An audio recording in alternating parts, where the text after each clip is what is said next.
Okay, so I've got this table here. And basically what we're going to do is we're going to fill out this table and kind of compare what these answers look like. So let's just start with the 2, so I think that's the easiest. What is 2 to the 4th? Let me go an easier way. What is 2 to the first power?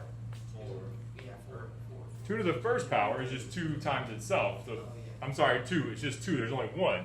For instance, 2 one time is just 2. So therefore the answer of 2 to the first power is literally just 2. Are we okay with that? Yeah. 2 to the second power is 2 times 2, which is what? 4. 4. Up here we're going to have 2 times 2 times 2, which is 8. And then 2 times 2 times 2 times 2, which is... Okay, is everybody okay with that? Yeah. Sorry, it's a little toasty in here. I got to cut this down just a smidge. I'm like roasting. All right. Now, in your calculator, I want you to pull it up, and I want you to do 2 caret top. That little thing, I believe, let me see on the calculator where it's at. It is right above the division sign. Does everybody see that? Yeah. And then I want you to put 2 to the power of 0. 2 to the power of 0. And it is 1. Hear me out on this. Any problem to the power of 0 is always going to be 1.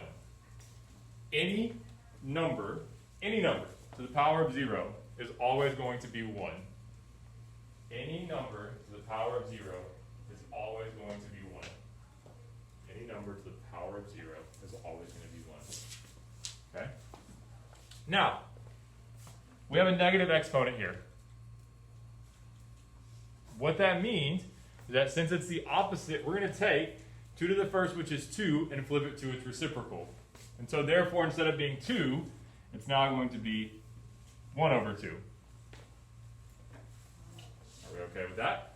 Mm-hmm. And so 2 to the negative second is actually going to be 1 over 4.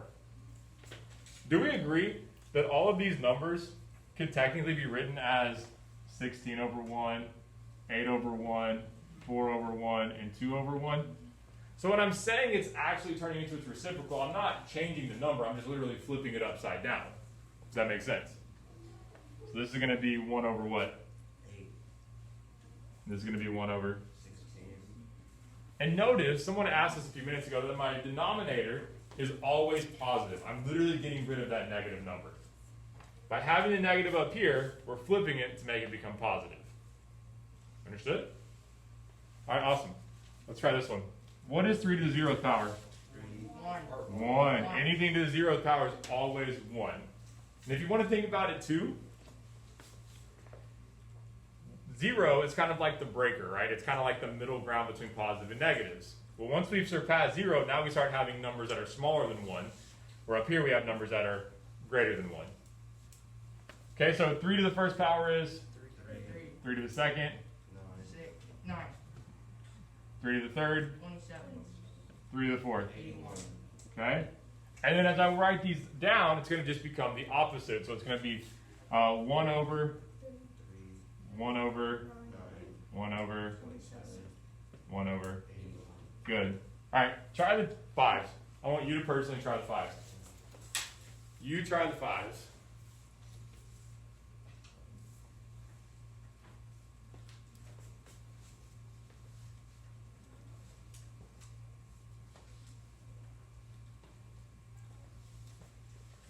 You have a calculator, use it. There's no reason to not use it. You don't get brownie points for being able to do this stuff in your head.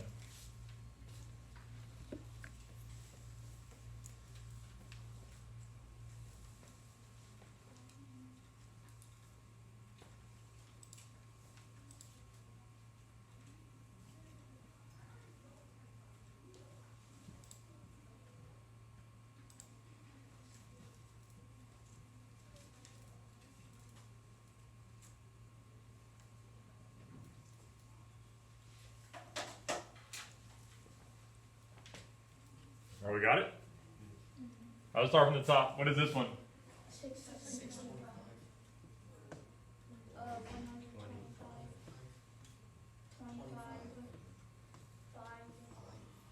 1. Good. And then now we're going to go backwards. 1 over 5, 1 over 25, 1 over 125, and 1 over 625.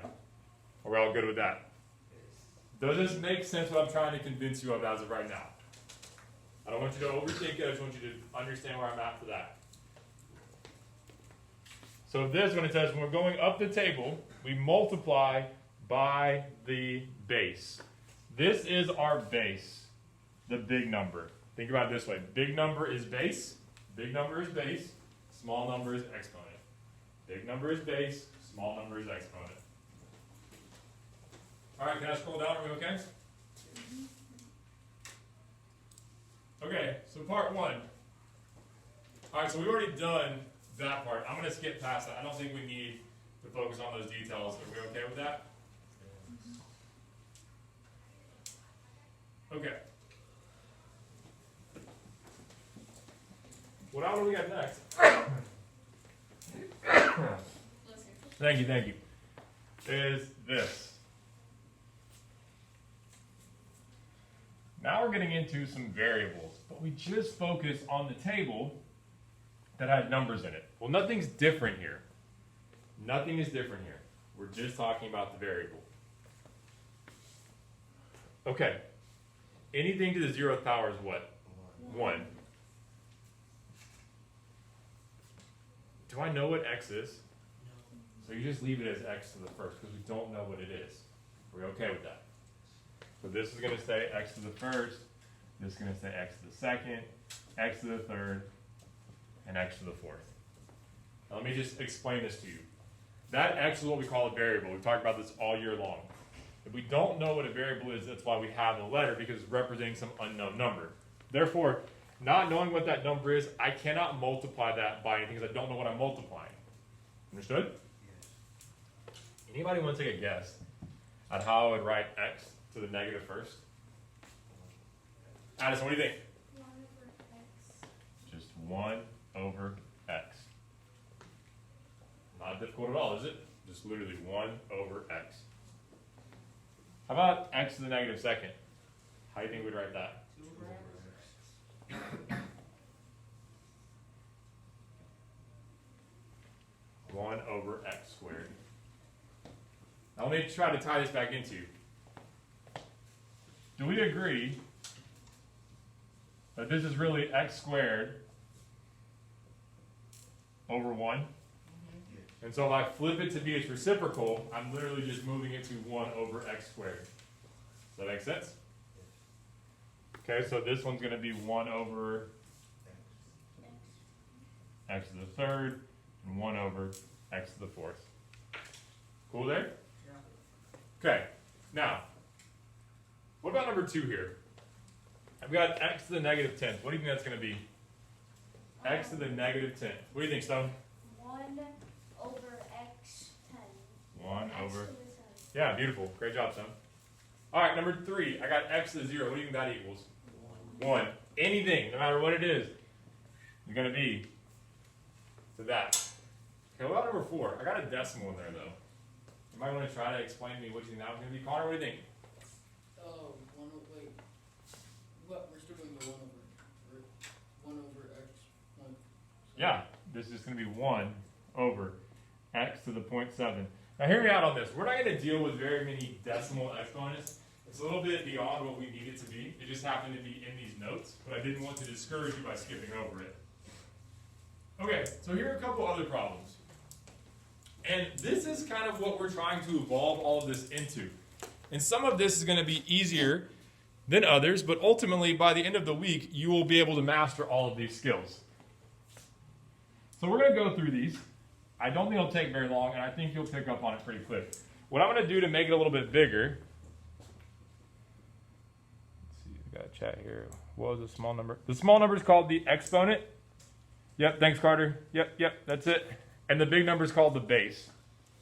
So what I'm going to do is I'm going to take number 5. So here we're going to have 5. We're going to have x to the negative second, y to the 0. Okay, now that 5 is not, this is just the number of the question here, right? So here's how would you think about these problems. We really have 2 variables. We have 2 pieces. So technically we have x to the negative second and y to the 0. How would I fix this x to the negative second? I have to write it a specific way. It's not written properly right now. So how would I fix that? How could I write that correctly? Charger, what do you think? 1 over x to the second. Yep, beautiful. And what is y to the 0th power going to be? 1. One.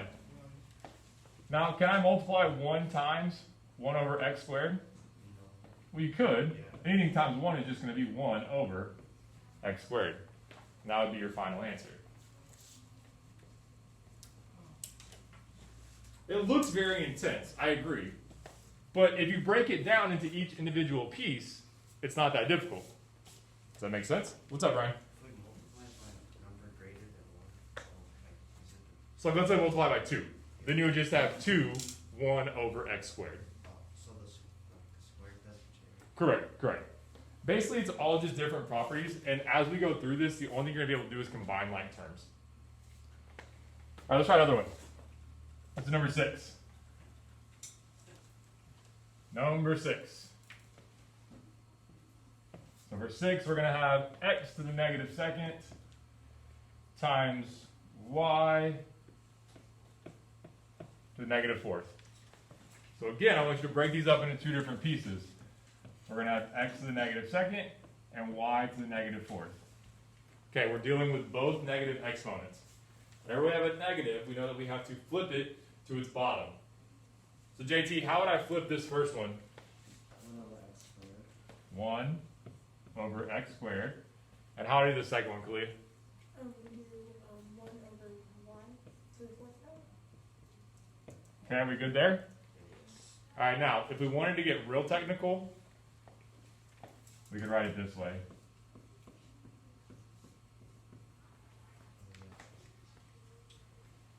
we cool with that? Notice I didn't do anything crazy. I just flipped 2 digits, and then I just combined them together because they're the same, and I didn't change the numbers. Are we okay there? Stop me if I'm going too fast. AJ, you good? Yeah. Okay. Let's go to 7.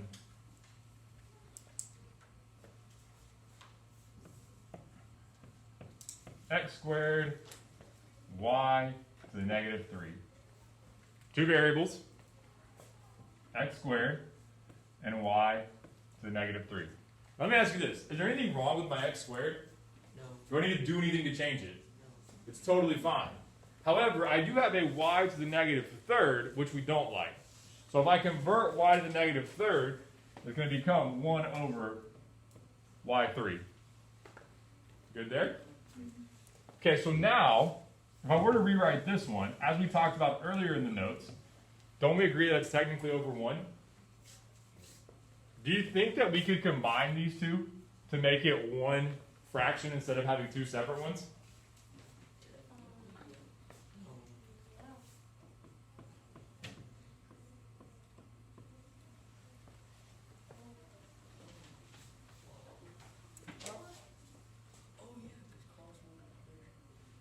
Well, I'm not even cross multiplying.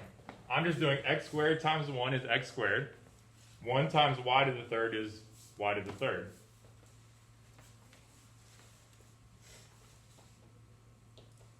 Yes? No? Okay? All right, let's go to 8. Actually, I want y'all to try number 8. Try this first, and then we'll solve it together. We're going to have 1 over x to the negative 3. Just try it. You got nothing to lose here.